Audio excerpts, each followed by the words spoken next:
Hello. Hello. Welcome to episode 3 of Up to 4 Players, a podcast where I just have an excuse to talk to my friends about random ass shit. As me and my buddy here, Garrett, were already talking about beforehand. Today, we're going to be talking about some Warhammer. It's something that I've always been super into and I've always been a part of for like literally more than half my life now. But before we get into that, let me have Garrett here kind of introduce himself. Hello. I am, in fact, a friend. We're going to talk about random shit, apparently. My name is Garrett. I am one of the co-hosts of the YouTube channel Real Watchers, where we talk about film and everything about it.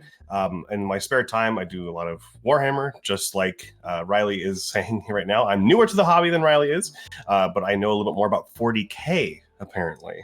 He is more of a Sigmar bro. Besides that, though, I do a lot of film criticism. I do a lot of writing, a lot of creative work, and I'm sure there will be links for anything you want to follow me down below or somewhere, but I also stream on Twitch, so just like Riley here. yes, so there will be links in the description, and then I'll throw up your handle on the screen, as well as leave your name in there like I do with everyone else. Perfect.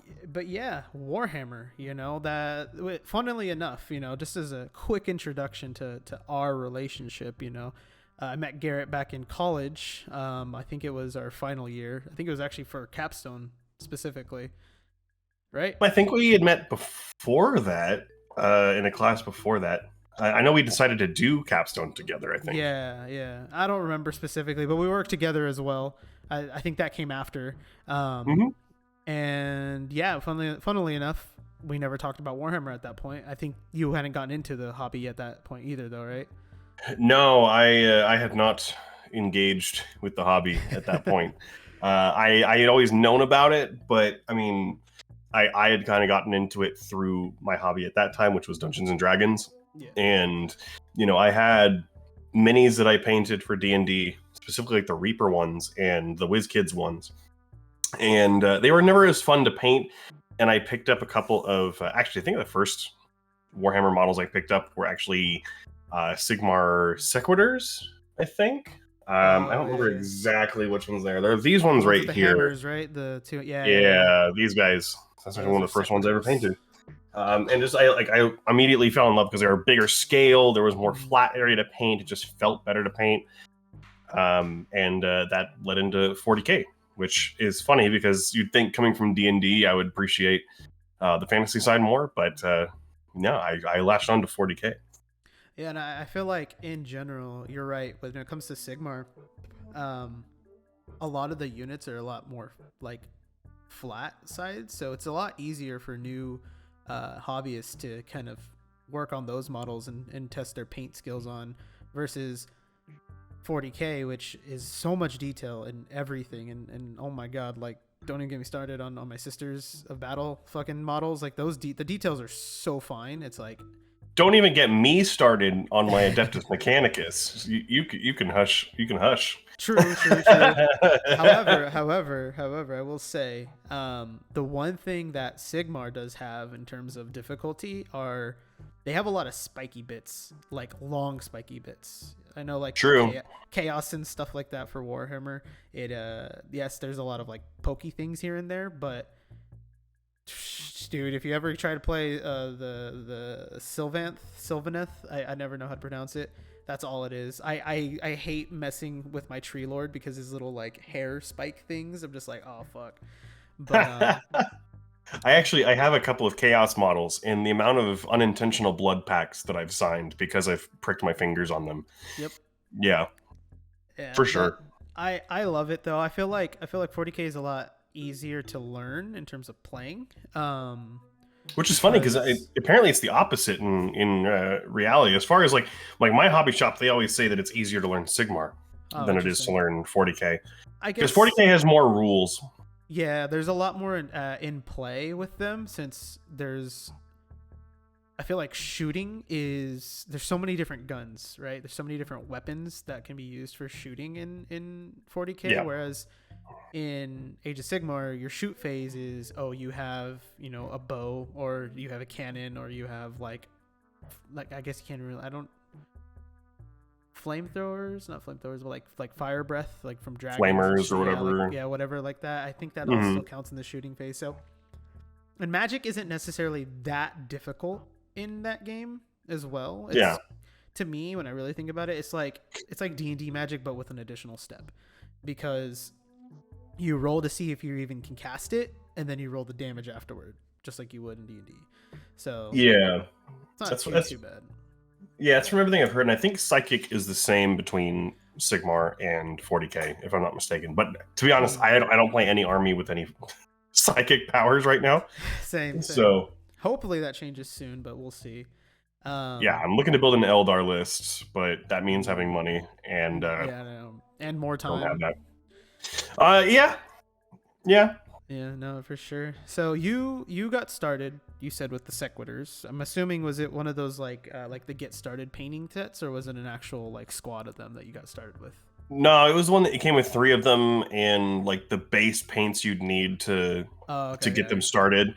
And then I already had some because I had bought like they have like big multi-packs of paints through like Army Painter that were like D&D themed. So I got like a couple of those because I was already doing the D&D minis, and then opened up to the rest of it, possibilities. Nice. Yeah, I think for me, so I was introduced to it back in like 2002, maybe 3. Really, really young. My brother, who's about, in his like maybe 13, 14 years old at that point, him and his friend actually got into it. Oh, no, wait, scratch that. I think what happened was my brother and my dad saw the Games Workshop in like Glendale one day when we were just visiting, and there was a big Space Marine statue that caught their attention, and they went in, they did the whole spiel about like trying to sell them on it, and then they got hooked. I think they actually started with I forgot what it's called. I have it written down somewhere, but there was an original set which was the Space Marines and the Eldar, actually the Dark Eldar, specifically the Jakari. Ooh, okay. And you know what? I can actually pull it up right here. I have it written down because I was going to talk about it in a different video, which I still will because I think it's hilarious. But where is it at? There it is. Let's see. Oh, In the Grim Darkness. That was the box set from back in the day. That was... so half the tagline. yeah, essentially. But what's cool is, okay, so you know how like the Black Templars, that poster you have, right, from the box, so that art, really famous, really, really popular, really, that's why they reused it. That art is actually on the book from when they bought it. So that was actually so when we got into it was when that piece of art actually released, and I'll put a picture, that the picture that we're talking about, up on the screen. But it was such a cool thing to see. And eventually, I think like a year later, my brother found out that a friend of his actually was into Warhammer as well, but he was more into the fantasy side of things. And so my brother then swapped to fantasy afterward. And I think what ended up happening was he ended up getting, I think it was the 6th edition starter set, because it was the Empire and Orcs that it came with. And he stuck with the Empire. And then over time, I think it took about like another 3-4 years before I got into it personally, like actually wanting an army and actually wanting to build things. And it was the dwarves was the first army that I started collecting. And I think it was mainly just the battalion box, if I remember correctly, which funnily enough, I still have it, and they're still in really good condition. They're just painted horribly. But it had a lot of cool stuff in it. And then the friend that I was talking about, he actually bought the was it Battle of Skull Pass, I think it was called, where it was dwarves and goblins. And so he gave me the dwarf half to continue building the army, and that's kind of like how my first army started. Nice. Kind of took off from there, essentially. And that was back in like 2007. On and off again, throughout the years. I think before then I bought Chaos Warriors is what they were called before. They were just Slaves to Darkness now. because I thought they were really cool. I bought like I think I just had their battalion box as well. And then I took a long ass break. Took a long break. I actually did bring some of my Warhammer units to college with me when I was over there. I just found it really hard to find the time to paint, and I don't know. I like to be able to have like a space to myself to do it versus when I was living in my apartment. We had roommates, and it was like... our setup was our computers were like right next to each other, and it was in the living room, so I didn't really have a way to kind of just headphones on and zone out and do things. So it was kind of hard, and it wasn't until like 2019, after we graduated, when I kind of wanted to get back into it. Actually, funnily enough, I did try to get back into it, I think in like 2016. But what ended up happening was my brother had gone to his honeymoon, went to Europe, and went to Games Workshop there. I don't know which one it was. And he saw I don't remember what the exact name of it was called, but it was one of those starter sets for Age of Sigmar. It was like right when Sigmar came out, essentially. And so my brother bought one, and they're like, yeah, we're doing a special, you buy it, we'll ship it to your house in America. That way he didn't have to worry about, doing anything with customs and all that. Yeah. So he did. He bought like the starting paint sets as well. And what's funny is when it showed up, right? It was Games Workshop addressed to my brother's name, under my brother's name, but to my house. And I called him. I was like, "Hey, what is this? Like, blah blah blah." And he's like, "Oh, cool, they're already there. Go ahead and open it. Make sure it's all good to go." And I open it, and there's 2 of everything in there. So there's 2 starter sets and there's 2 starting paint sets. And I was like, "You bought 2 of these things? Why?" He's like, No, I only bought 1. And I started looking in there, and I noticed that there was 2 shipping labels, one to us and one to someone else completely different. And I was like, how is this possible? Because one, this person did not live anywhere near us. They lived like on the other side of the country. And so I was like, okay, well, what do we do? And yeah, we ended up just having both. So we had 2 boxes. There you go. Which I think those sets were like 500 points each. I want to say like 500-600. Oh, okay, so it gives you a healthy 1,000 so if I you combine them. At 1,000. The only downside is all the like heroes and stuff that you get that's like another, like you can't really run 2 of them essentially, or it's like, why would you want to run 2 of the exact same unit like that? Yeah. But what's funny is like if you try and buy those core like main units, I think it's like $80 each right now. Like if you try and buy them online. Wow. Which I'm just like, shit. So what's funny is, so yeah, he had gotten the Stormcast. I took the Khorne units. Okay. I could honestly, I don't really care about Khorne too much. Like they were cool, they look cool, but hey man, they did the no, that's right, that's Disturbed. Oh my gosh. Oh my god, I just ruined all my metal cred. You were close. Like more like a boom. Yeah, that one. I never try and mimic that. I know somebody who does it really, really well, and then I love the way that they do it, but I'll never try and do it because I always. Well, you're from Bakersfield. They're from your hometown. Yeah, they're from there. They're from there. Maybe that's why we were so good at mimicking that noise. I just imagine that's how all Bakersfield people talk. That's just how funny. I won't go into that, but that's another episode. Yeah, that's a whole different episode. That's for later on down the line. But yeah, you started off like you said with the Sequitors, and then what was the next thing that you bought? So that was just where I started off, just painting them. Mm-hmm. And then in that same purchase, I also got, I want to say either the Assault Intercessor Space Marine paint one. That's the exact same thing, just with 3 Space Marines. Mm-hmm. And I also got a Necron one. It had 3 warriors and the Necron paints in there. I think I got those 3 like within the same like month. I don't know if it was the same day, but I definitely got enough of them, so I had enough paints to work with and different kinds of models. And that kind of just like started the interest. I never really got anything beyond that. And then that ended up taking me to, oh gosh, I want to say it was 2021.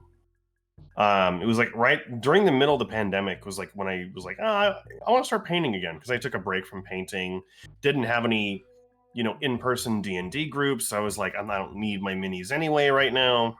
So I started painting what I had. And it was at that point that the very popular Indomitus box for 40K was just released. And so it came time for my birthday in 2021 and ended up getting the box as a birthday gift. And so at that point, basically the goal was, okay, as soon as shops reopen, I want to go learn how to play because this actually looks like it'd be pretty interesting. And I started looking into the lore more.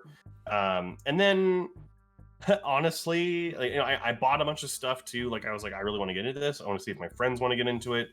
So I had that box, and then I ended up buying a Tau Battle Force box with it because I was like, I want to have army options, because that's the kind of person I am. Someone's like, hey, what kind of armies do you want to play? And I'm like, I want 500 points of everything at least. But so I bought a bunch of stuff, and I think among that was also like the AdMech start collecting box, not the AdMech Combat Patrol, because the Combat Patrols weren't out yet. So I had a bunch of models accumulated, and then I just stopped. And then I did a little bit of painting every once in a while. And then eventually it just was like one day, and I was like, I want to, like, it got to the point like where like my loneliness and my boredom had like met, and I was like, all right, I want to go down to the shop and I want to see if they will teach me how to play. So I went down to the shop and I brought enough of my models. I had like half my the first army I ever played was Necrons, because they came in the Indomitus set. You can kind of see them over my shoulder right here because there's the reanimator right there. And like I had like almost all the warriors were painted, and maybe like the scarabs, and I wasn't completely done. And I came into the shop and I was like, hey, do I need to have these all painted to learn how to play? And all the guys there were like, no, you can have gray plastic. We want you to play the game and make sure you like it before you devote that time to it. And I was like, fuck yes. So learn how to play. And this was back in, I want to say October of this year, 2022. So I've been playing Warhammer for very long. It's been like not even, probably about 5 months at this point. And so, that just started me right down the path, right, of just painting and building as much as I could. So, I went from 3 Sequitors, 3 Space Marines, and 3 Necrons to, actually having full armies at this point. Well, not full. I'm not at 2,000 points really of anything yet.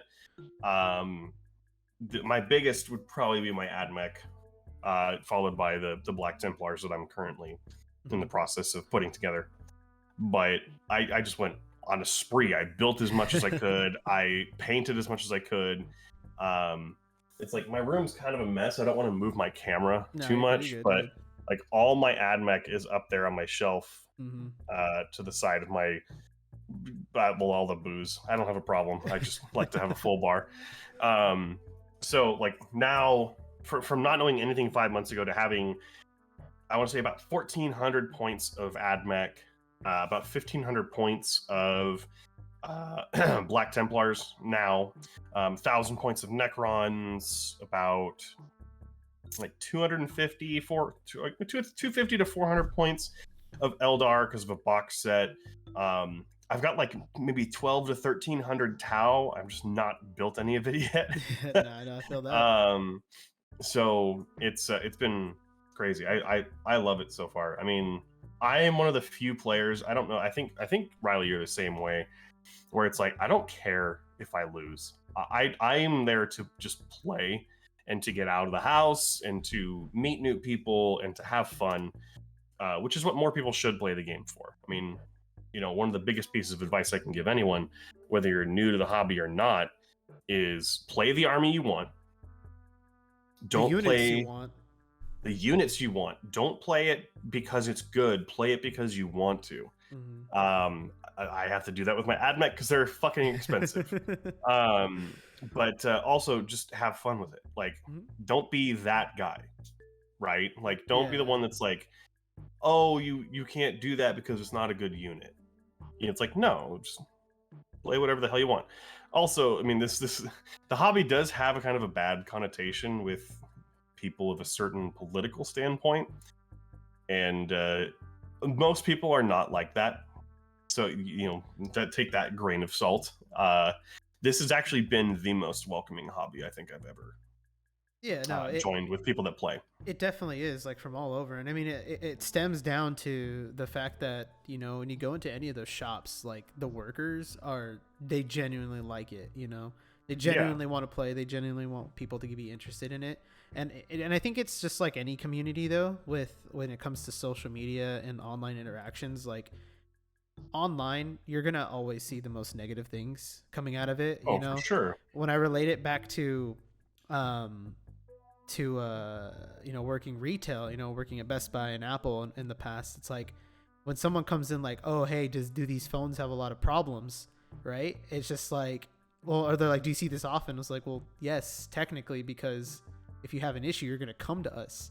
But it doesn't mean that every single thing, it's like, yes, I'm seeing all the negative, but it doesn't mean that it's that bad, Exactly. The community's so large that, you can't let a couple, bad apples ruin the bunch, because everyone is super nice and everyone's always looking for inspiration. And that's the whole point of this community is to build that sense of, like, camaraderie. You want to play games with people. You want to, it's just like any other tabletop board game in a sense. You're there to play. You're there to have fun. You're there to learn.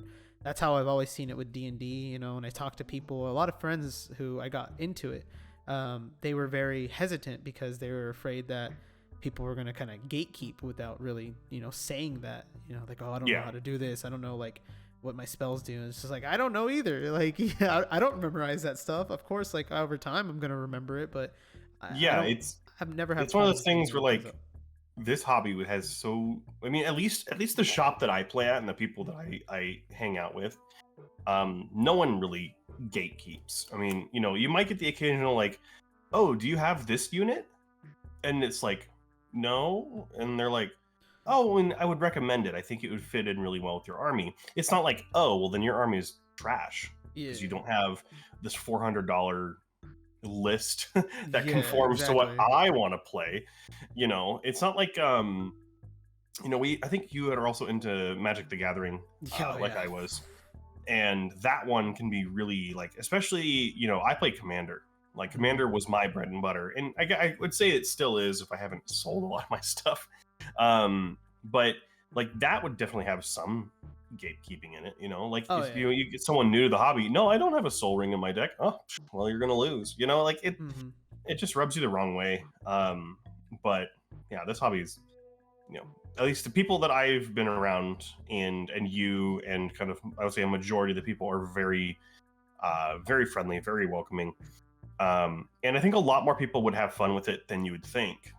Like, one of the things that I absolutely love about any hobby, and this kind of gets maybe getting off track a little bit, but, like, it's bringing people into it, right? It's showing people something that maybe they would not have necessarily played before. Like, I had that with D&D. My first D&D group that I ever, there's the first time I played, but the first, like, major campaign that I ever did that I completely wrote by myself and did everything, not a single person at that table, save for one, had played the game before. Yep. And all of them would have never considered playing it if they didn't meet me or at least hear something about it. One of my biggest success stories would be my co-host Adrian, who, he likes the geeky stuff, sure, but I never thought he'd be into D&D, and then he tried it, and we actually became very good friends because of it. And a lot of people that I met during college, unfortunately, I never got the chance to play with you in any of our groups, but like, it's bringing people in. So, like, with Warhammer, I have a friend of mine named Kevin who had seen, like, the minis on my shelf, or, like, the ones I had painted, and he's like, oh, that looks pretty cool. And I was like, hey, would you want to learn how to play? And he was like, sure. So we went down to the shop one day, and I had all my whole Indomitus box, so I brought it with me, and I kind of built there. I had 1,000 points of each, or maybe we did 500. I can't quite remember, but we had our hobby shop manager, which I'm going to call out Ethan real quick because Ethan is fantastic. But he was watching over us and answering questions. We had a couple guys from the shop were there answering questions too, and kind of watching over, like, not coaches, but like, referees, kind of like, hey, you should do that. And it made an impact on Kevin. And he, like, I was talking to his sister afterward, and his sister was like, he would have never done anything like that in his whole life.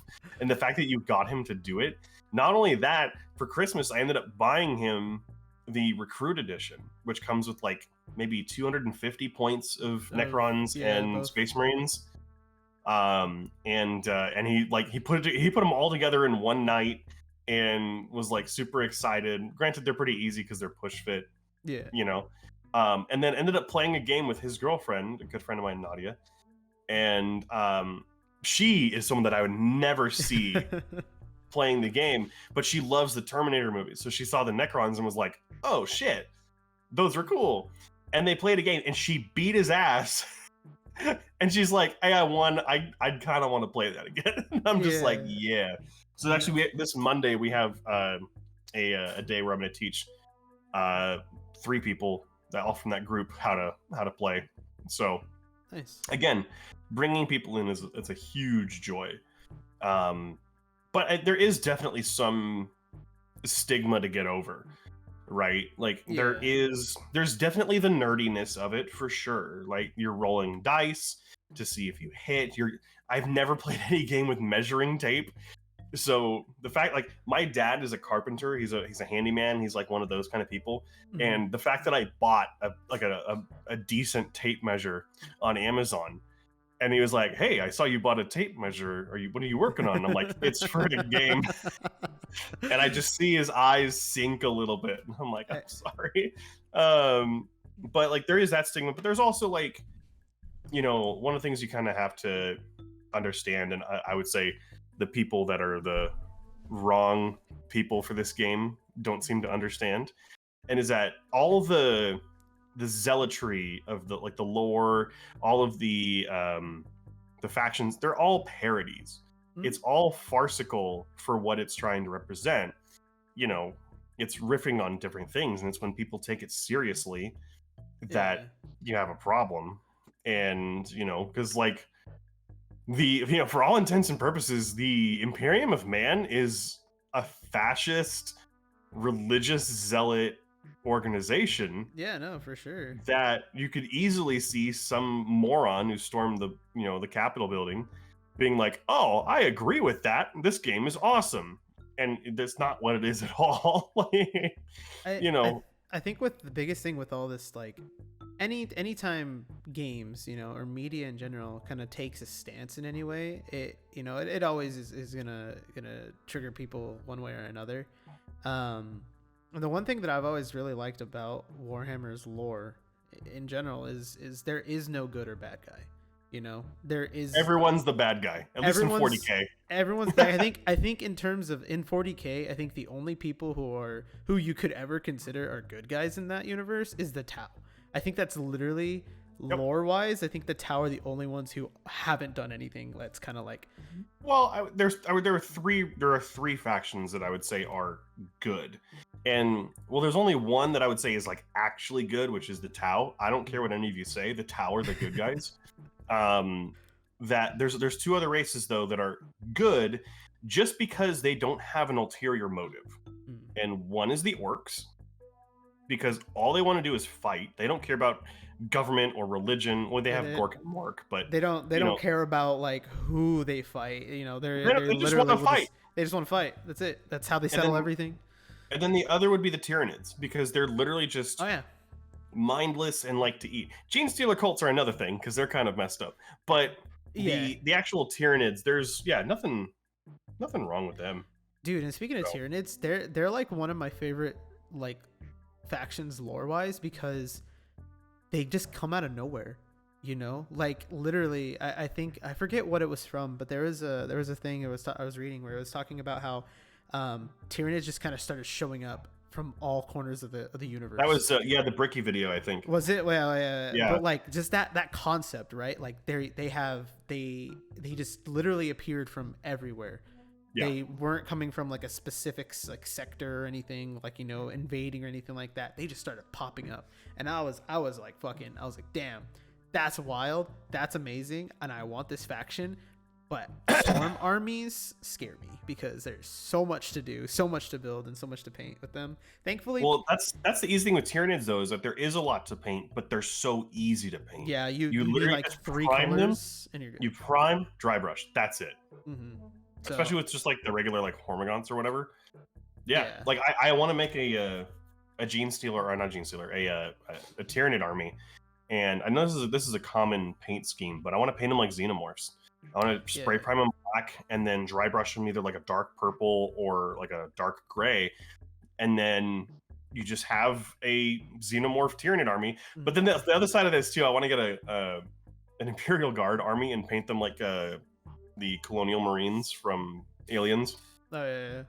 So that's actually funny because some of the things that I've been wanting to buy and paint recently have been these like themed ideas. Like I want to make a full Deathcore Krieg army solely because they look like the NCR Rangers from Fallout New Vegas. Like I want to do them in that paint scheme.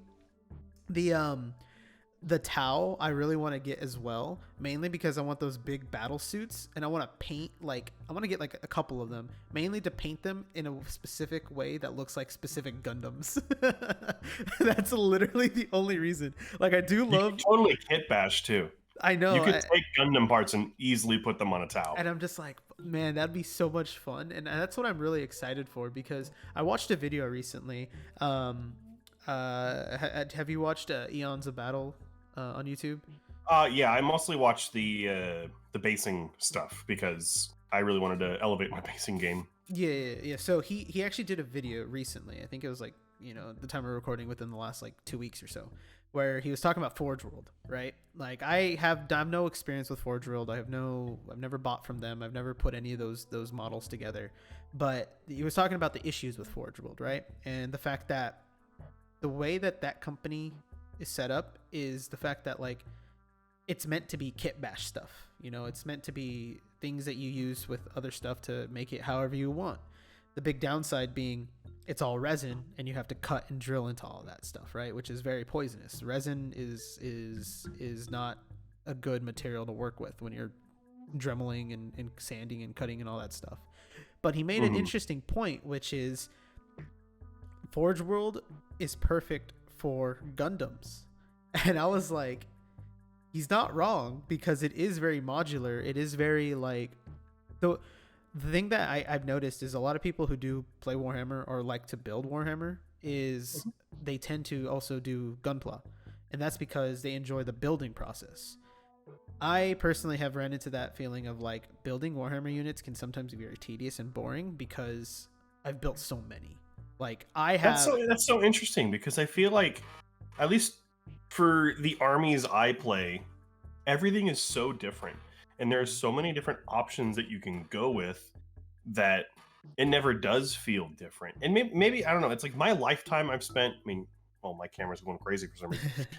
Like you can see here, I've been building Legos for 25 years of my life, and so like maybe that mentality just never occurs to me because I've always been building something according to instructions. So I mean, I can understand though, like maybe a little bit of burnout, especially in I know in Sigmar a lot of the units are the same, or there's a lot of similar units. 40k, I feel like there's a lot more option and customizability, especially when it comes to like weapons and stuff. But I think that's also the downside to them. So for example, I actually made a TikTok on this when I bought the Octarius set, kill team set, right? I was building it and I was like looking at it and I was like, okay, there's a lot of different options for these. Like there's 2 different sniper poses that I really liked, or no, there was one sniper pose I really liked, but that meant that I couldn't build a different unit, right? So if I really wanted to have everything, I would have to go out of my way and buy a whole nother set just for like 1 or 2 other units.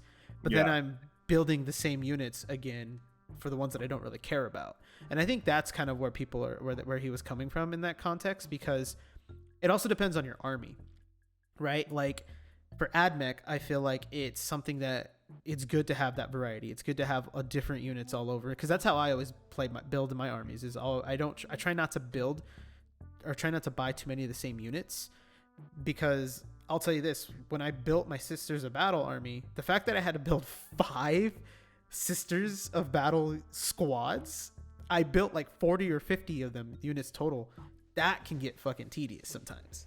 But when I'm sitting there building, like for example, my Stormcast, right? I don't have duplicates of any unit at all or any squads at all. They're all different. It's all different posing, so to speak. Yeah. That is where I'm like perfectly fine with it. But I can definitely see someone who's playing, like for example, like a Soulblight Gravelord army, right, where they have to buy tons and tons of zombies, or a Tyranid player who has to buy swarms and swarms of units. Like that I can definitely see being a little tedious. And I know some people are, everyone's different, but the fact that, like, for me, when I build like Gundams, I enjoyed it. It's a leisure thing. It's a leisure thing to be able to put things together. Everything fits so smoothly and perfectly. And just the fact that it does have like joint mobility in them, super fantastic, because then you can pose them in a specific way you'd really like. Whereas when you want to do something like that for Warhammer, you have to start destroying the plastic a little bit to fit things in a way you want, or you have to go the extra mile and sculpt it out, which not everyone is going to be good at that. I mean, I am nowhere near decent at all. I do the best I can, and I think I've done like 2 units that actually look okay when I have kind of done some kind of modification to them. But honestly, I will say that feeling of having a full army completed, like built, or like a box done, right? You have a box of something and you finished it up and it's good to go. That is such a good feeling. I'm just like, yes, I love it. Oh, believe me, the first time I showed up at the hobby shop and all my AdMech were at least like based and primed and glued and I could actually use them. Oh man. And the feeling of showing up with a brand new painted model too. Right. Like, yeah, I've gotten compliments from people about like my paint jobs, and I don't think they're amazing. I don't think they're that good even. But people are like, dude, that looks so good. And I'm just like, it's always, it's always uncomfortable. Yeah, like, no. I don't think it's that good, but okay. It's one of those things of like, the whole beauty is in the eye of the beholder. But also one thing that I've learned over, my extensive time building and painting things, because I do more than just Warhammer, is you're staring at that thing for like hours, right? Like if you're really working on something, you've looked at this unit or this model for well over 2-3 hours at a time, and you kind of memorize it. You kind of see those details a lot more clearly versus somebody who's only going to see it, from 2-3 feet away on the tabletop amongst a bunch of other things. So we put so much more pressure on ourselves to make it look good. And the only time it should really ever look like that is if it is a display piece that you're making, and which, like, unless you're a professional, don't even worry about that.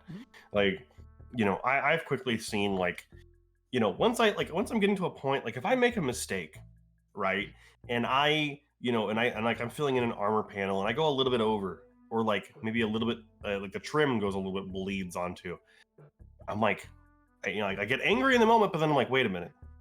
And then I stand up and I take a couple steps, like a step or 2 away from my table. I'm like, how does it look from here? If it looks good from here on the table, we're fine. And usually it does. Like I'm looking at the one I painted today from a distance. Well, I don't have my glasses on, but like the one I painted from a distance, and I'm like, oh, that actually looks pretty sick, And I posted it earlier in the hobby Discord we're on, and people were like, oh, it looks good. I mean, someone said it was like bolter target, but hey, if you want to shoot it, I take that as a compliment. Hey, I'm pretty sure that's what those units are meant to be, because they're fast. They get out there. But no, you're right. Yeah. Like for me, I try to Bob Ross it a lot of the times, happy little accidents, because one of the things that I recently worked on, which was the stained glass like barrier on top of the immolator for my Sisters of Battle, that was something that I thought was really cool. And I saw the box art and I was like, oh, okay, how am I supposed to do this? I looked up a video on the correct way to kind of paint it to make it look like it is still stained glass. And I took those steps. And when I was working on it, it looked like garbage to me because it just wasn't the same thing that I saw. But I also kind of took a step back, put it up against the light, and could still see the light reflecting through it. And that was my main thing, was I still wanted that effect. And when I took a photo of it and I posted it, and you know, to the Instagram and to the TikTok that we have, it got a lot of attention. A lot of people were liking it. People were like, "Oh, that's so cool!" Like blah blah blah, and saying all these things. It's like, damn, I beat myself up for like 25 minutes thinking like, fuck, I fucked this up. The lines are so small. How am I supposed to go in, fix it? It's yellow is the base, and then I have to do the trim as black. And if it gets on it, it's kind of fucked up. But then I looked at it and I kind of took something into consideration. I was like, nothing has to be perfectly clean, you know? If this is a flamethrower, there's soot everywhere. Like if there's like speckling of black over here and there, that's just ash. Like that's how I play it in my head. And I think that's that mentality with not just this, but with any of these types of, you know, role playing games, so to speak. That's one of my favorite things about Warhammer, is to just kind of have these ideas and thoughts of like, how did this happen? You know, what is the lore behind this, so to speak? You know, one thing that I used to do with my brother was, because we wouldn't have too many armies. We don't usually have like one big army and then we just fight, you know, using half and half. Is like, how did we get to this point? How did these units, these two different squads, come to this issue? And I love coming up with those background stories for them. Like one of my favorite ones I have right now is for my Soul Blight. Mm-hmm. My end game is to eventually get like von Karstein, like one of the major heroes or lords or whatever for the Soul Blight, and then eventually Nagash as well, since he's like the big bad for the entire undead factions. And so I started off with just a simple White Lord, a White Lord just on his own. And then I eventually got the Start Collecting box, which came with the White Lord on Skeletal Steed. So in my head, I was like, all right, you know, he started off, you know, just raising some people. He wants to go find some vampire lords to kind of, you know, help in this quest. He got a horse midway through this whole thing. And then I bought Kato. He was one of the special units that came out. Bought him. I really like him as a model. So I was like, he recruited Kato. Now Kato's on his way to go recruit some other people. And that's kind of how, like, as I built this army over time, kind of thought about it. Like, that's why there's so many more things. And that's why there's all these new units and stuff. And I think that having that type of mentality really helps kind of elevate your involvement with the whole hobby in general. Because my favorite thing about this stuff is the creativity that comes out of it, you know? Oh, 100%. Reading the books, reading different stories, like seeing, I mean, honestly, looking at the YouTube channels that have come up about Warhammer over the last like several years, there's just so many different takes on how to do things and how to paint and all this stuff. Like my favorite thing so far has now been joining some of these different communities online, following different painters and following different, you know, people who do these things. There's a lot of cosplayers out there who make some fantastic like suits, and it's just like, how do you do that? How do you take the small, like, you know, 32 millimeter sized units or 25 millimeter, whatever the scale is, and blow that up to full on proportions? People who get the stilts and stuff, and to make their Space Marines like more accurate height, you know, what is it, like 8 feet 9 feet tall or some shit? It's wild. And anything that can stir people to be that creative is something that I want to be a part of. That's why I was so drawn to D&D and all these other tabletop role-playing games. Like I have the Star Wars one. They have like 3 different names for them, but I love that one, and I've only played it like twice. I own so many books, and I'm so excited to eventually try and play that one again with people. But I don't know, man. It's such a fun thing, and Warhammer is something that I think everyone should have a chance to look into. And I will say, when it comes to gatekeeping for Warhammer, funnily enough, the biggest gatekeepers is the game itself. because of the Yeah. price. The price of everything, the time it takes to even get something on the table, like definitely is a huge turnoff for a lot of people. But that's where, you know, people like us kind of come into play. People who own so many armies can just be like, hey, you want to play? Cool. Let me just whip out some shit for you, man. 100%. Yeah. You know, it's like, okay, I want to put together, you know, this and this and actually have, you know, enough to play games with. Like that's the key thing, you know. But yeah, man, the creative part I think is what's it can be a little gatekeepy for some people. There's a lot of people I know who have told me that they would not play D&D because it's like, oh, I'm not good at role playing, I'm not good at acting, I'm not good at writing or anything like that. And it's like, you don't have to be. Like you put it you put in as much as you want, right? And luckily, like Warhammer, I would argue, you don't have to be as creative. You could just jump straight in, paint them as Ultramarines or whatever, and just play. Like if the game shouldn't be the part that's turning people away. I could see the lore being something that could turn people away, not only because it's really dense. It's also really depressing. It's very dark and depressing, yeah. And I mean, like, but like you make of it what you can. Yeah. And like when you were saying, like the homebrew stuff is some of my favorite. Like my AdMech Army's homebrew story has made everyone laugh and has been like, that's such a good idea.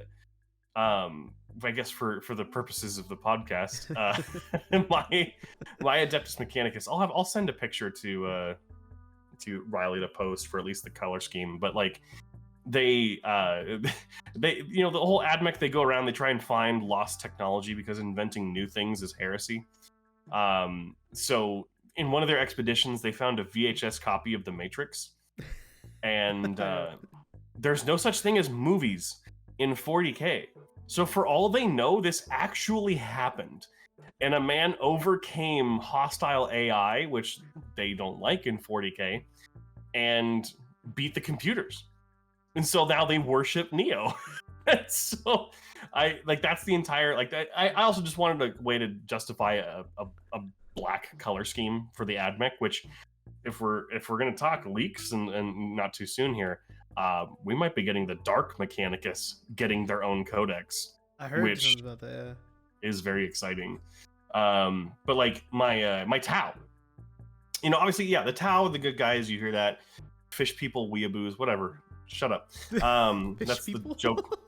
Yeah, well, they look like fish people. They're like blue, and they're blue and they have like a big gill vagina in the front of their face. I don't know, but like my lore for my custom faction is that they're like a hired mercenary group that you hire them. Like, let's say you have, you know, Imperium forces on a planet and they're fighting off Tyranids, and they can't spare any more soldiers because they have to guard the civilians. This company will come in and say, hey, you pay us, we'll watch them for you and evacuate if necessary, you go fight. So they're like a hired protective military force, which I really like that concept. And then my Black Templar are Black Templar. They're a bunch of, you know, religious fascist fanatics. So just like all those Space Marines are. I think out of all the Space all Marines, the Imperium, there's only 3, I think, chapters of Space Marines that actually like do more than just that. I think it's Salamanders who actually care about civilians. Salamanders are the nicest. Yeah. There's the White Scars, which only care about going fast. Like as far as I can tell based on their most of their lore. Yeah, they just kind of do their own thing. And then what is it, the Space Wolves, I think? Oh, the Space Wolves are terrible, man. They hate, like, that. It's I was hoping you were going to say the Lamenters, man, because the Lamenters are hilarious. I don't remember, actually. Hold on. There was a third one. It's not the Space Wolves, because the Space Wolves are like the tealish looking ones, right? They're the Space Vikings. Yeah, the Viking. Okay, no, not them. Who am I but dude, the Lamenters are really sad. Because the Lamenters.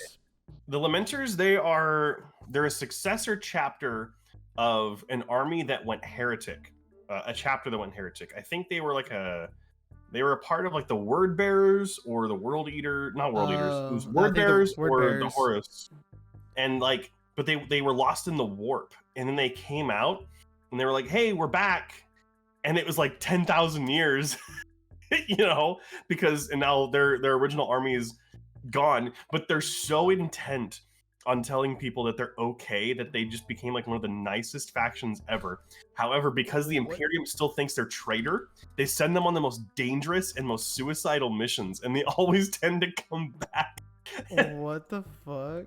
There's an amazing Adeptus Ridiculous episode on it. You should listen to them. They were originally part of the Blood Angels. The Blood Angels? Right? No, that's not right. Lamenters. Well, unless this is wrong, I looked them up real quick because I wanted to see their color scheme, and it says they're found. Oh no, the founding chapter was the Blood Angels. That's what it was. Interesting. I did not know they were yellow. Oh no, they sided with rebel forces during an earlier war, but they were granted the Emperor's forgiveness at the conclusion of that conflict, and they have to continuously take on penitent crusades. I'm sorry. I was wrong. Okay. I was like, oh, interesting. What's that war cry? This is hilarious. That is still pretty funny though. That like because they fucked up, now they have to like do all this like shit to fucking try and earn the love of their robo dad. War cry is for those we cherish, we die in glory. Oh geez. And their emblem is a heart. Yeah, it's like a bleeding heart, isn't it? Oh, you gotta love them, dude. I love it. Yikes. I should do my army as Lamenters now. I would. Dude, shit. I wish yellow was so much easier to paint. I was doing Imperial Fist for my Horus Heresy army, and oh my god, that's gonna take me so much time with how many like coats I have to do. Thankfully, contrast paints exist. That and airbrushing. If you're ever, I would say if you're ever like super intent, like okay, for one, you don't need an airbrush. You don't. That's 100%. Like you do not need one. The main reason I bought one is because I have a lot of armies. I literally have. Let me see. All right, here we go. Here, this segment we're calling Riley's fucking spent way too much money on everything. So I have for Age of Sigmar. I currently have Seraphon. I think that's like about 1,500 points of Seraphon and Skinks. I have 2,700 points of Soul Blight, about 2,700 points of Stormcast. I have at least 1,500 of Dwarves. I have at least 2,000 of Slaves to Darkness / Khorne. I have about 1,500 of Edeneth. I have about 1,500 Sylvaneth. Or Sylvanth, whatever. I have 2,500 of Skaven. I'm missing some. Oh, I have about 2,700 of Orcs or Orcs. I think I have more. I can't think of what else there is. Do you have the Gloomspite at all? So, there's some Gloomspite mixed in with the Orcs. Not a lot though. That's why I don't really consider them their own. I have like 20 Spider Riders, about like 30. Poor Gloomspite. I have like 30 goblins, like spearmen and archers. But that's pretty much it. I don't really have too many of anything else there. What else do I have though? I have a lot. And I have so much shit that's not even opened yet. Like I have 2 boxes. I have a Battle Force box still unopened. I have a 2 army box that I haven't touched yet. And then for 40k, it's just Sisters of Battle right now, thankfully. Just that. I do have like... You say that now. For now, I will say it's going to take me a little bit of time. If anything, we can kind of go into leaks and stuff that's on the website that we wanted to talk about. Because let me tell you, when I saw Angron, however you pronounce his name, when I saw that model, I was like, shit. I kind of want to play Chaos Space Marines. You're like, I want to do World Eaters now. I was like, I don't know, because essentially, aren't World Eaters like really similar to Khorne? Like they serve Khorne. Yeah, they serve Khorne, right? Like, but no, I'm saying, well, no, they're Khorne's golden boys. Khorne Berserkers, like that's the name of a unit. What faction do they go to? Sigmar, isn't it? No, they're 40k. Khorne Berserkers, they're like No, they're World Eaters. Yeah. Oh, is it World Eaters? Yeah. Oh, okay. Well, then never mind. I'm not tripping out of my mind, which is funny. So the reason why I thought it was funny that when I saw Angron, I was like, yeah, I want to play them, is the fact that I don't like Khorne in Age of Sigmar, but I like them there. But I don't know. Well, I mean, 40k is always going to be different. So Yeah, I mean they just look cool. I've always really liked Chaos Space Marines. When I used to play Dawn of War, that was the faction I always chose.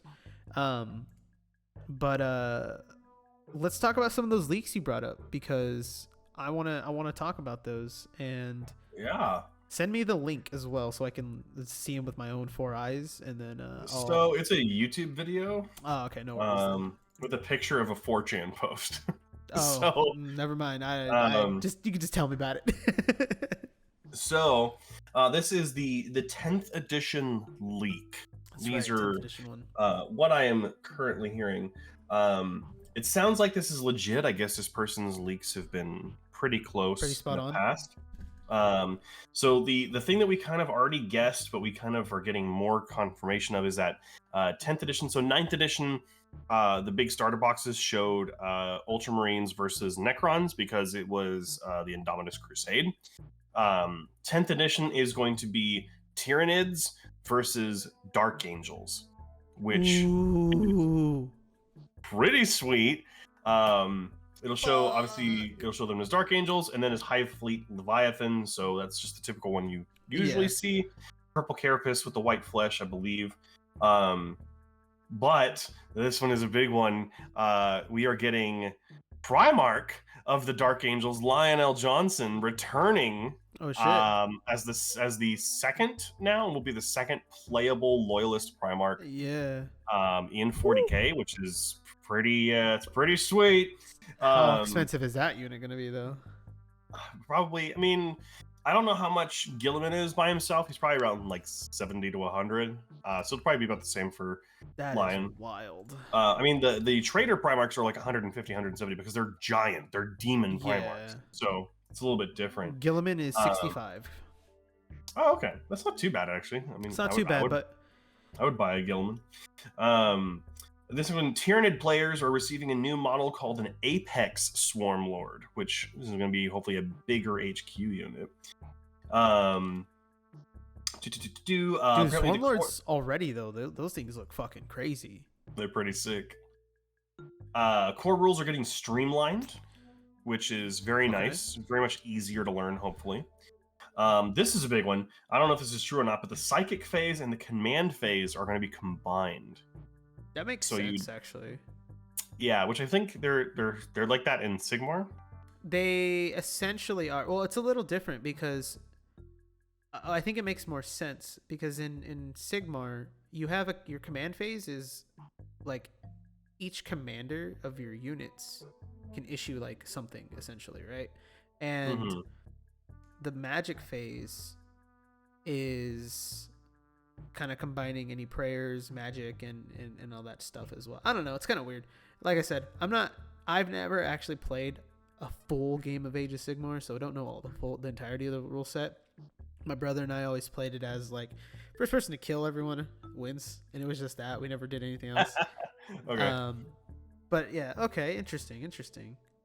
This one doesn't really make sense, but they're saying toughness is now only on data sheets with a heavy armor keyword ability, like Terminators and Rhinos, which I don't know exactly what that means. If we're gonna get like just a base toughness for everything, that sounds kind of odd. You know what that might mean? If they're streamlining the rules, right? It might be a lot similar to Age of Sigmar, because that's the easy thing about Sigmar, right? You know how like the thing that I was struggling with when we played 40k was I roll my attacks and I have it's my to hit, right, is on my own data sheet, so that's fine. The wounds side of it, though, was I had to roll again to see if I can beat your whatever, right? Like it would be like if it's so X amount off, you have to roll this, X amount off, you roll that. But in Age of Sigmar, it's I rolled a hit. All right, 16 dice of my 20 hit. Cool. Now I'm gonna roll to wound. Boom. That's all it is. It's just I have two things. I have four up and I have 4 up, no matter what. Okay. And now, okay, of my 16, only 7 of them went through.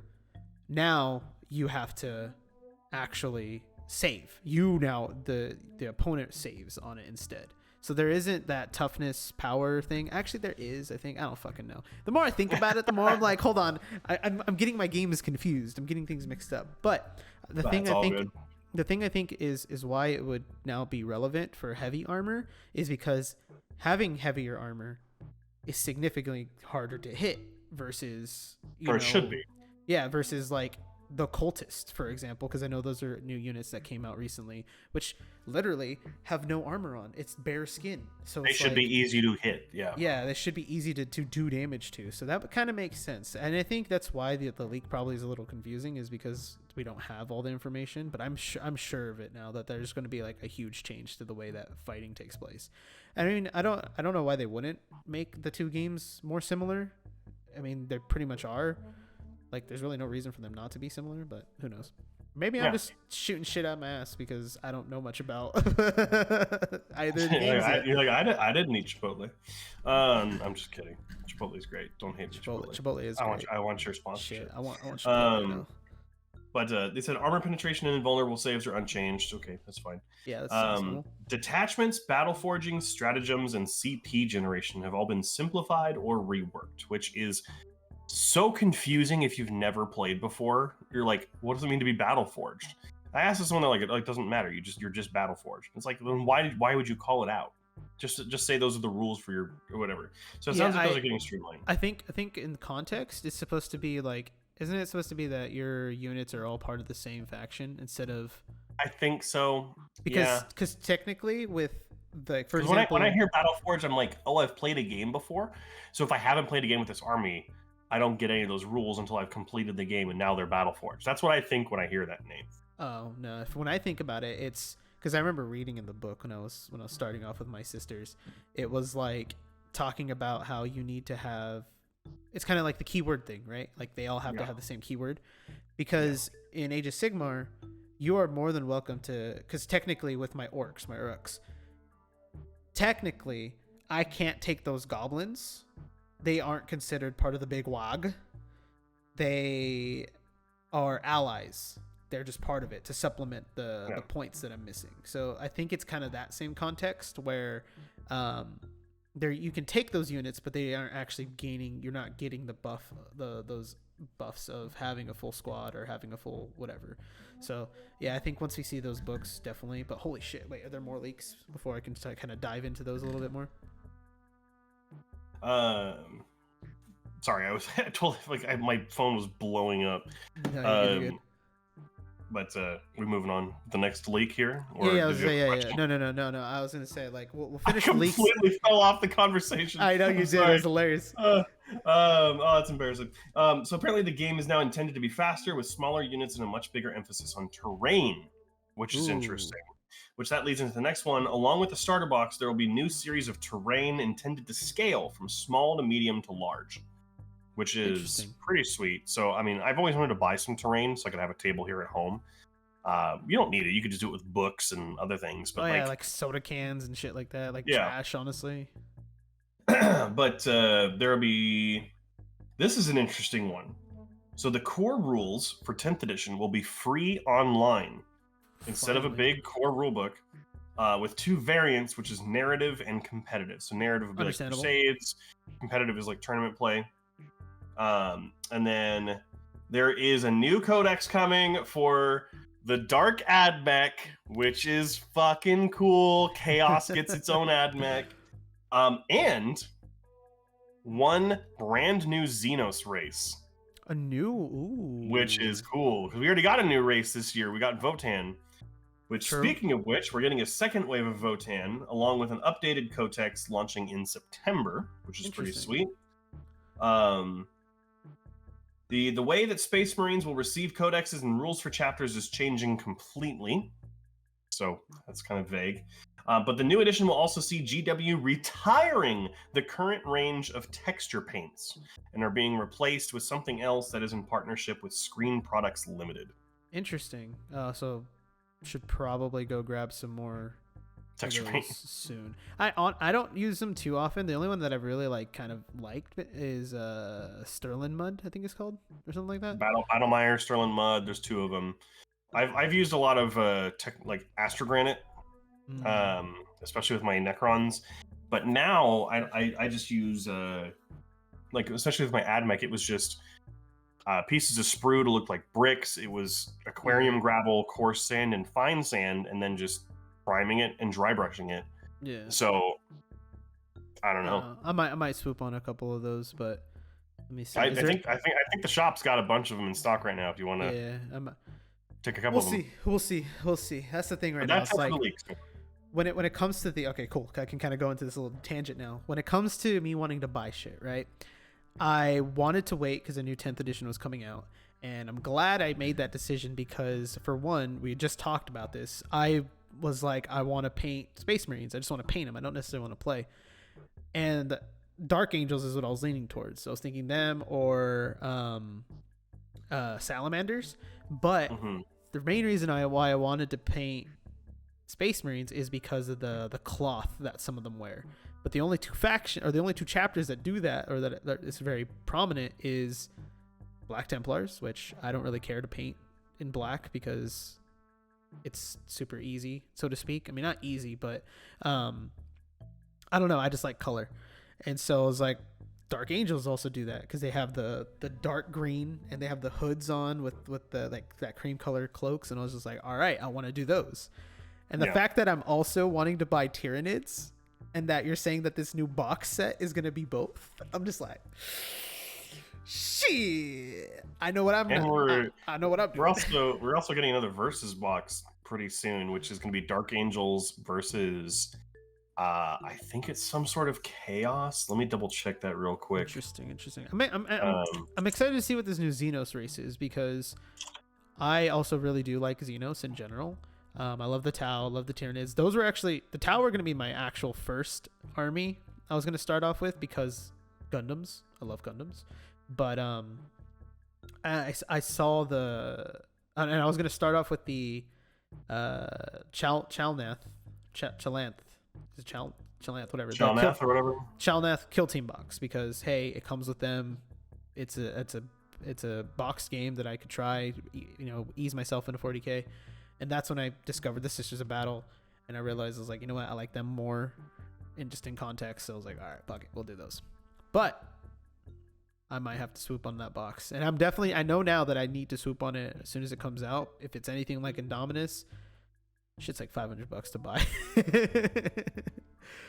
So, yeah, well, no, Indominus was only 200.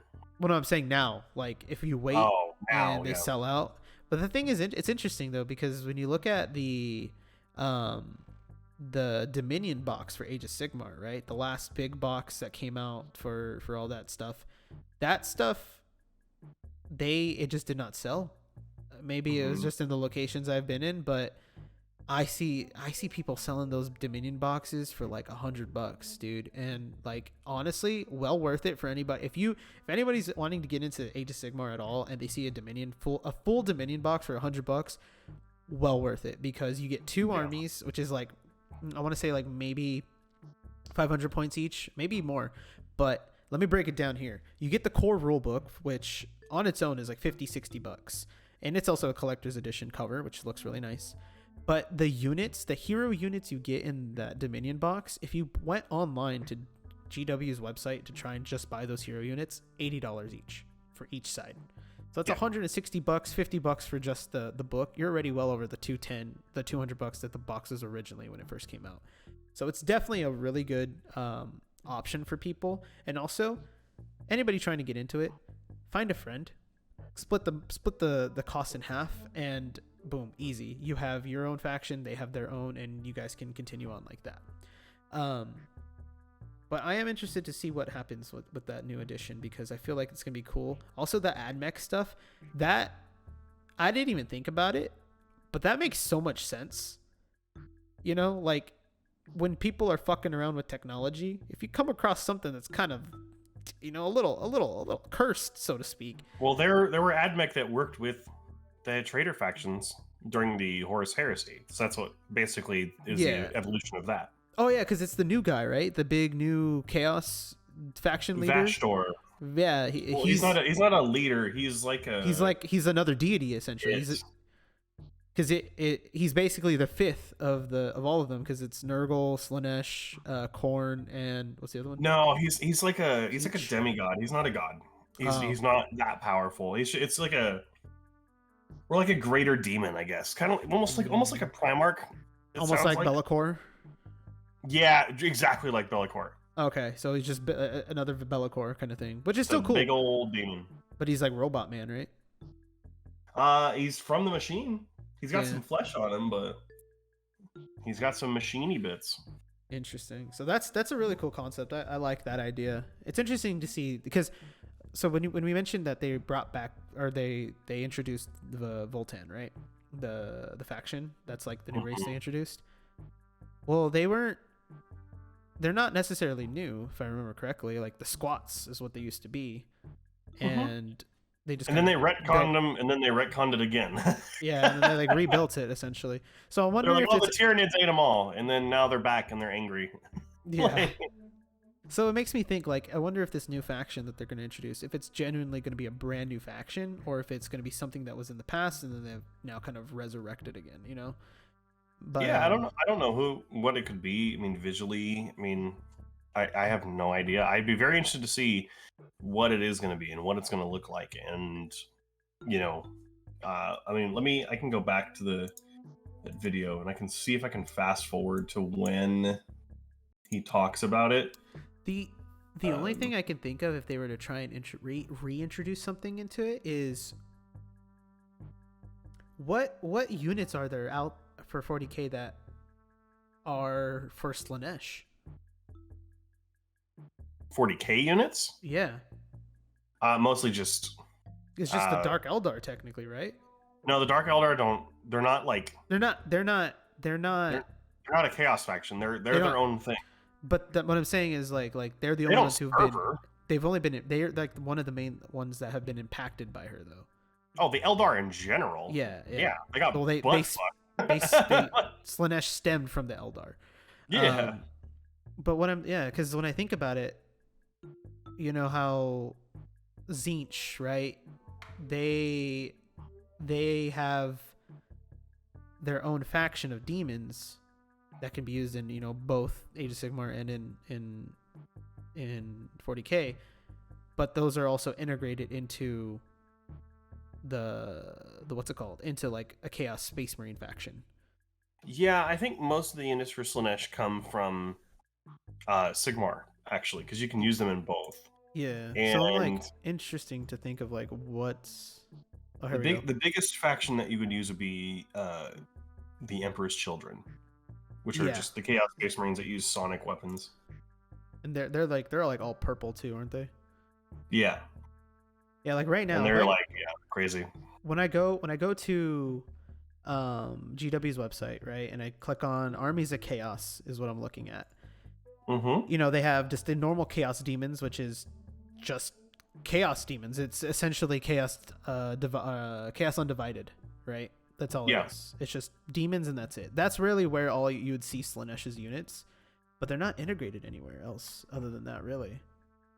Like, let me look. Let me see.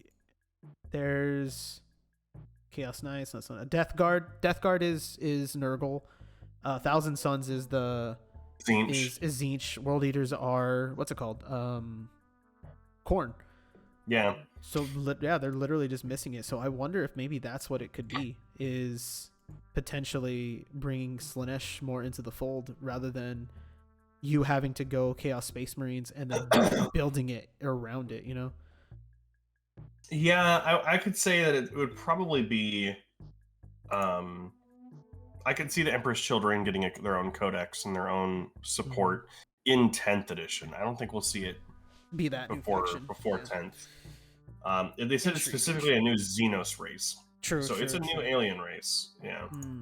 Oh well. I guess we'll have to wait and see for that one. But yeah, these aren't really leaks, but some of the new stuff that they've been teasing that's coming out soon, I am super stoked about. Though, let me tell you real quick, those new Seraphon. Oh boy, I want to buy more of them. Welcome to the segment of the episode where Riley talks about nothing that Garrett knows about and just rants It's okay, about dude. Sigmar for a little bit. Just think about it for a moment, bro. Lizards, dude. Just they're the lizards. That's it, pretty much. I don't know. I love them. They're the models that I have for that faction are from 2007. they have not been updated for that long. So seeing new units for them coming out, I was all hyped for it. I'm ready to go for those guys. They released an image of like a new hero for them too, and he looks so cool. So that's just that though. I'm just stoked about them. Yeah.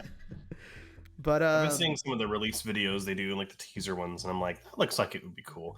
If I didn't go with the army I want to do for Sigmar is the Night Haunt. Mm-hmm. If I didn't go with Night Haunt, I would definitely go Seraphon. Those models are so cool.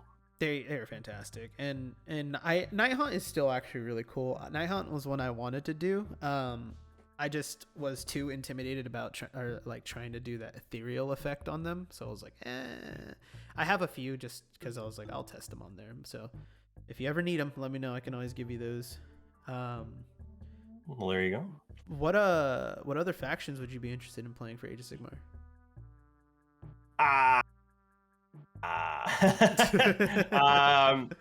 Definitely demons. I mean, specifically Slaanesh. Just because full transparency, I love the fact that we have like a non-binary main character in any of this. So it's like, yeah, they're a pretty cool character, even though they were murder fucked into existence by the Eldar and they continuously try and mess them up. That's also the thing I'm confused about with them is like, if Slaanesh was born of the Eldar, how the fuck does Slaanesh exist in Age of Sigmar? Because I know this isn't how the lore goes, but in my head canon for this all is Age of Sigmar happened way the fuck in the past, and then 40k is way the fuck in the future. So I don't know. Honestly, it may be something. If you're going with that kind of thing, this is just a creative writer in my head, right? Like something happens where they go dormant, and the Eldar like reawaken them. I think is probably the biggest thing. You're probably right there. But like I love that headcanon because I'm telling you right, because there's 2 Space Marine chapters that are disavowed. They're like no one knows anything about them. One of them is Sigmar. I'm telling you that Sigmar himself is a Primarch and was just booted back in time by the Emperor. Interesting. And started his own faction. Sigmar is supposed to be super powerful, right? Well, that's the thing. So all right, you ready? Here's learning corner with Riley, real quick for some fantasy / Age of Sigmar lore. So I gotta put the glasses on to see this information. I know. I gotta write something down. I don't know where's my. I don't have a pen. So originally it was the 2 games. It was Fantasy and 40k. Mm-hmm. So Warhammer Fantasy was as cut and dry as it always seemed. It was just a bunch of factions, people just living out their lives in the world, and shit happens, right? All these big names that you hear, so like if anyone's ever familiar with Vermintide, with Total War, all those games, they use the fantasy side of this information. So the big thing with them is Sigmar is essentially he's just going ham. I'm writing notes. Sigmar is essentially their version of the Emperor, because he was kind of like their devout deity. God, their deity, this dude who exists in this world. And it was just because he was just like a really strong leader, so to speak, because I have to do more research on it because my timelines get a little fucked when I think about it, because he was never like an emperor of mankind. He was, you'll hear like the Karl Franz or something like that. He was like one of the big Empire of Man faction leaders, but they've always kind of revered Sigmar. They had like Sigmarite and shit like that. Like that was like a material they used. But what happened when the end of the old world, started coming about because of Nagash and because of fucking Archaon being like, I'm gonna fucking shit on you all and just fucking causing, and the Skaven. I don't know if you know this. The Skaven blew up the moon. I don't know why. I never read that far into it yet, but yeah, they just blew up the moon for some reason. And so basically what ended up happening was Sigmar was one of the few beings to survive the end of that cataclysm. And he like held on to a star essentially. And like, yeah, that's basically how he grew into what he is now in Age of Sigmar, because he basically became this really higher power, created the Stormcast because he needed an army to help defend his people. And so the Stormcasts, like, their lore is fucking crazy. You know, he takes fallen warriors from battle before they die and takes their soul and implants it into a new body and just like fucking thunder strikes them straight back into the battle to start fighting. And it happens every single time. As soon as they're about to die, they literally will explode, do damage to people around them, and then they can come back later on. They're basically just vehicles in 40K. Yeah, it's wild. So like, yeah, the whole premise of Age of Sigmar is so crazy, because in fantasy it was just one big old planet, right? It was just there's just a bunch of continents everywhere. People living their life pretty much just any fantasy world is. But once Age of Sigmar came out, they're like, all right, we got like 19 different planes of existence, yo. We got like, you know, whatever this fucking bullshit is. And it's so much information that I'm trying to keep up with just to, because I like it, I enjoy it. There's just so many books and so many things to read. And one of the things that bothers me is like, Wood Elves don't exist anymore in Age of Sigmar, and I'm so sad about that. Wood Elves were like the faction I always wanted to play. I love them in Total War, and the whole reason is they just kind of got obliterated. But what's so wild to me is the fact that so many of these lords and rulers from fantasy, like, you'll hear names, like some of the names that you'll probably start to hear if you do get into Sigmar is you'll hear like Teclis and Alariel. So Teclis was just a normal fucking high elf. He was just a normal dude, led a bunch of armies, did a bunch of shit, just kind of became a name out there, right? Mm-hmm. He somehow became a demigod in Age of Sigmar, and because there's no high elves anymore in Age of Sigmar. He tried to create them. He tried to recreate what he used to know, and that's where the Edeneth come from.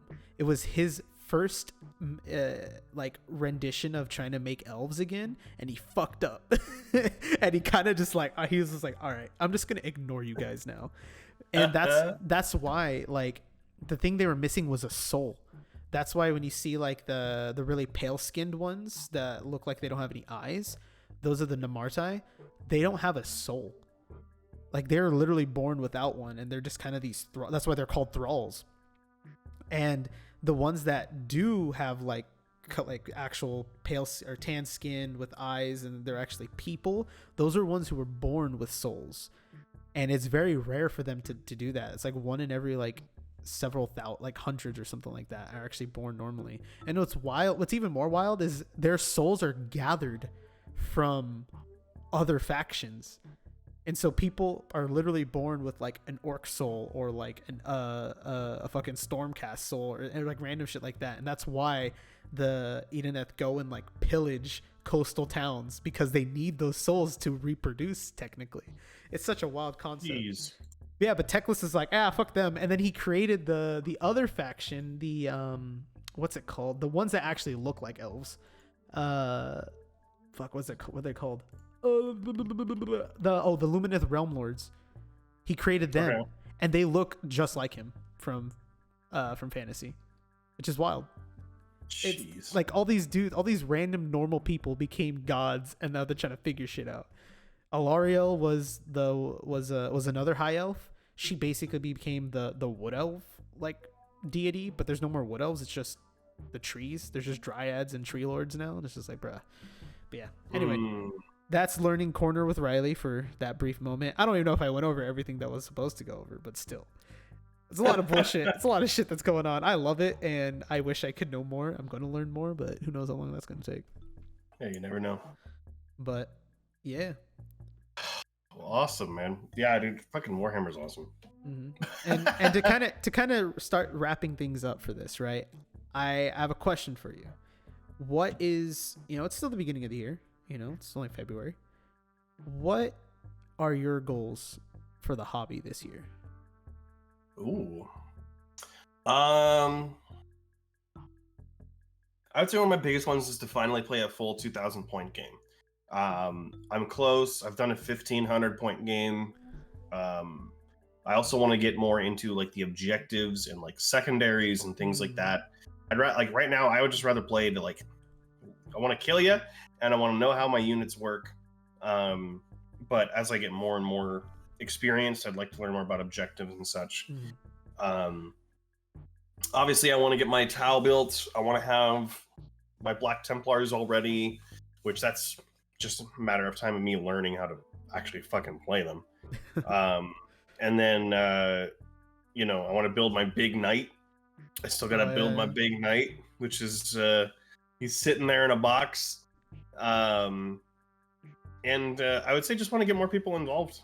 I mean, that's the biggest thing. Just, to let people know how awesome it is. And yeah. What about you? Sure. I have like 2 tangible goals for this year and then 2 prep goals, essentially. So the 2 tangible ones that I know that can be done is I would like to have, whether it be 500, 1,000, or 2,000 points, I would like to have an army painted, like fully painted, ready to go, essentially. That's my goal for this year. Whatever army it is, I don't know yet. How many points it'll be, I don't know yet, but that's my goal. And I'm in general, or just 40K, or just Sigmar? In general, just one of them. Whatever one I decide that I'm like, I really want to focus on, I'm cool with it. That's all I want, because I have a lot of gray or I have a lot of prime.